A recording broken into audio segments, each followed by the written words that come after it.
Hello, people. Good morning. My name is Kristen Kaufman. I hope you're having a fabulous day. For those of y'all whom I've not had the opportunity to meet or work with yet, I'm in the business of helping people create the life they want without giving up the creature comforts that they want.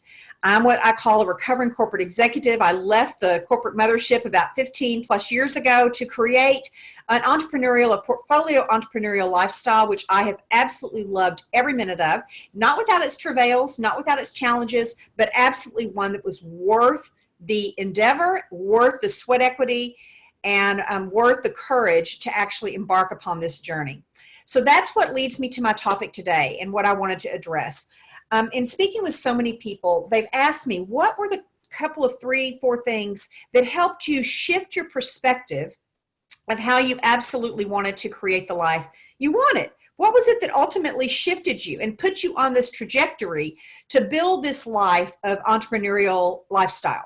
Which, by the way, is not for the faint-hearted. Let's not get confused. I mean, it's sort of like when I wrote my first book. Everyone said, I want to write a book. It's so easy. No, it's not. It's a discipline. It's a consistency. You have to just keep plugging even when the plugging gets really tough and you're not really sure what the outcome is going to be. So I wanted to share with you a couple of things that perhaps might help you get clear on what the life is that you want to live and ultimately what will put you on the path, the trajectory, to use my word, of the life that you ultimately want to live. So the first set of questions was, who am I?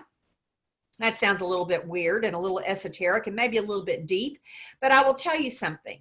Not knowing who you are, and I mean who you are, not who society says you are, but who you are, you will always live a mask life and a life that really is more a reflection of what other people are telling you they think that you ought to be or should be or are. So for me, that meant getting in touch with, yes, I'm a small town Southern girl from a very close-knit family, reared in a very devout faith. I'm a go-getter. I have never felt a glass ceiling in any career that I've ever had. And I knew that my primary driver was a spiritual driver. I wanted to be a teacher. I wanted to be a supporter. And I really wanted to help people find themselves, embrace themselves, and ultimately create a life that was aligned with themselves. And alignment to me, for those of y'all who've never heard this from me, is loving what you do, being good at it, and most importantly, having it tied to something much greater than yourself. So the first question is, who are you? Who are you? And what is it that you want to contribute in the world? What is it? What is your driver? And if it is to just create wealth and power so that you can have a building named after you or a highway named after you, then so be it, right? But whatever it is, that is your reality and you need to grab onto it. Now, the second part that I will say about that will ultimately change. Who you are won't change, but how you want to contribute will probably most undoubtedly change. It certainly did for me. I was in alignment in my first half of my career. I loved working for Hewlett-Packard. I loved the people that I worked with. I felt very good about the value set of the HP way. I felt very good about the reputation that we had in that field. Ultimately, it shifted over time, and how I wanted to contribute in the world also shifted. So just get in touch with that, whatever that is for you. That is step number one. Step number two, get comfortable with getting out of your comfort zone. So for me, again, I was reared in this corporate environment where I had a great set of leaders. I had a wonderful expense account.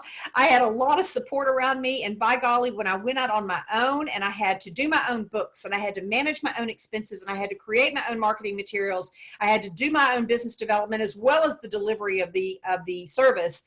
It was a lot. I mean, I had to get out of my comfort zone. And a wonderful mentor of mine once taught me, being in your comfort zone, you're not going to learn.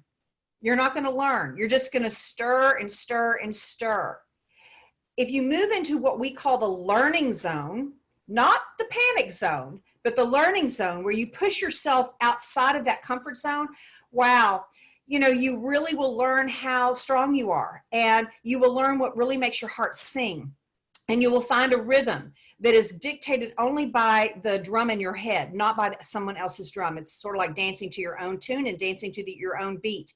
And that is exactly what I'm talking about. So the second thing is lean into that to borrow Sheryl Sandberg's statement, take the plunge, right?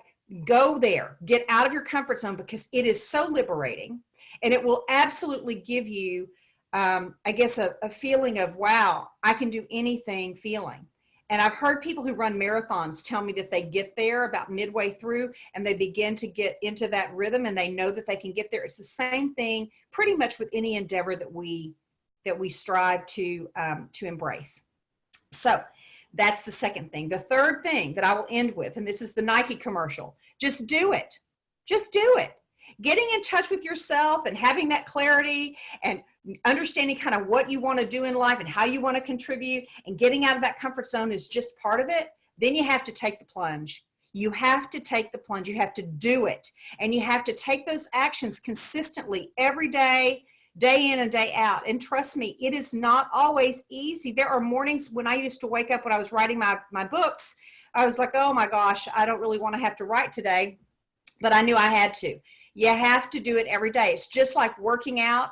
It's just like being disciplined on a diet. It's like putting away your money for a rainy day. All of those things, those consistencies become your habits, and your habits become your daily experience, and your daily experience become your life's experience, and your life's experience ultimately creates your legacy in a nutshell. So those are my 3 points today. The first is, who are you and how do you want to contribute? Get in touch with that. The second is, get out of your comfort zone, whatever that is. Push yourself, right?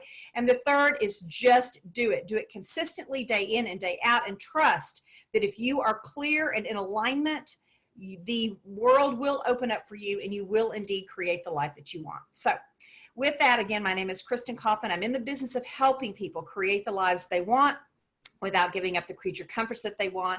It would be my pleasure to work with you.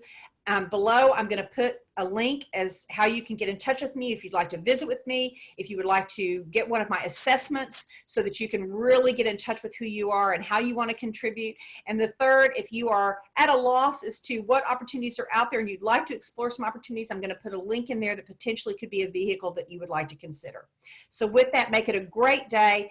Live your life, stay in your lane, and create the life that you want.